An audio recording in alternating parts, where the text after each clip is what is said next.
Everybody asking how we doing, say we good. Don't need no one to tell me how to live just like they would. It ain't their business, but they in it, I don't know why. Revolved around my life after I found another. Assalamualaikum warahmatullahi wabarakatuh. Nama saya Nurmarani S dari Prodi Bahasa Indonesia, Fakultas Keguruan dan Ilmu Pendidikan Universitas Muhammadiyah Sidane Rapang, dengan NIM 09105802220030. Di sini saya akan mempresentasikan tugas individu mata kuliah kewirausahaan dengan judul Tokoh Kelontong. Sebelum itu, saya akan menjelaskan apa sih itu tokoh kelontong. Tokoh kelontong adalah pedagang kecil yang menjalankan usaha retail di lingkungan sekitar. Biasanya menjual barang-barang kebutuhan sehari-hari seperti sembako, jajan, alat kebersihan, dan produk rumah tangga lainnya. Mereka biasanya memiliki toko fisik yang terletak strategi di area perumahan, sehingga memudahkan warga sekitar untuk memenuhi kebutuhan sehari-hari mereka tanpa harus pergi ke pasar atau ke supermarket besar. Yang kedua, identifikasi target pasar. Calon konsumen utama dari bisnis toko kelontong adalah masyarakat yang tinggal di lingkungan perumahan, terutama keluarga dengan tingkat ekonomi menengah ke bawah. Selain keluarga tersebut, pelanggan juga mencakup individu yang memiliki rutinitas sibuk dan menginginkan akses cepat serta praktis terhadap kebutuhan sehari-hari tanpa harus mengunjungi supermarket besar dan pasar.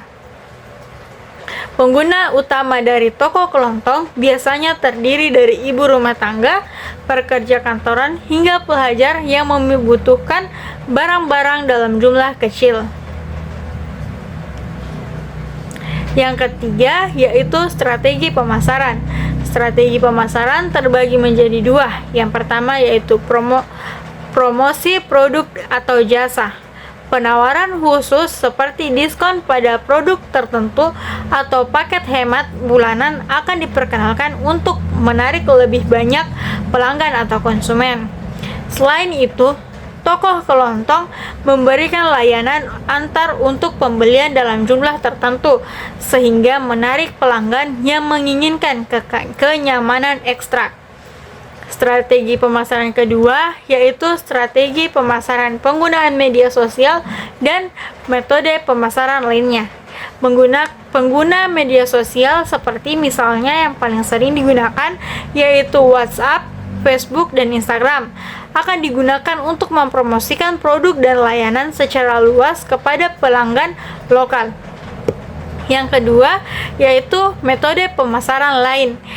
Toko kelontong juga menggunakan program loyalitas pelanggan seperti kartu anggota bagi pelanggan yang beberapa kali membeli di toko tersebut dapat diberikan potongan harga.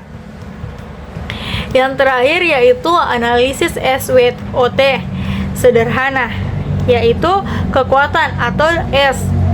Produk kebutuhan sehari-hari yang selalu dicari oleh masyarakat.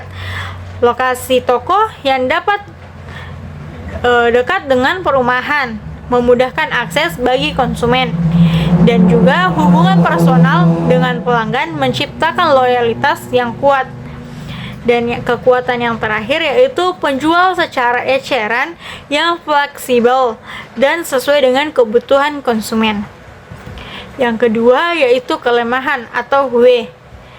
Persaingan dengan minimarket atau supermarket besar yang menawarkan kenyamanan lebih, modal terbatas untuk stok barang atau promosi dalam skala besar.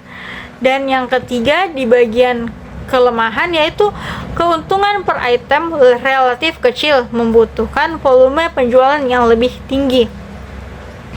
Yang ketiga yaitu peluang atau O. Peningkatan tren belanja lokal dan dukungan terhadap usaha kecil. permintaan akan layanan antar barang di perkotaan semakin meningkat. Dan yang terakhir di bagian peluang atau O, pengembangan program loyalitas untuk mempertahankan pelanggan tetap. Yang terakhir yaitu ancaman atau T, fluktuasi harga bahan pokok yang dapat mempengaruhi margin keuntungan. Kehadiran pesaing baru bagi toko modern dengan harga dan promosi yang agresif.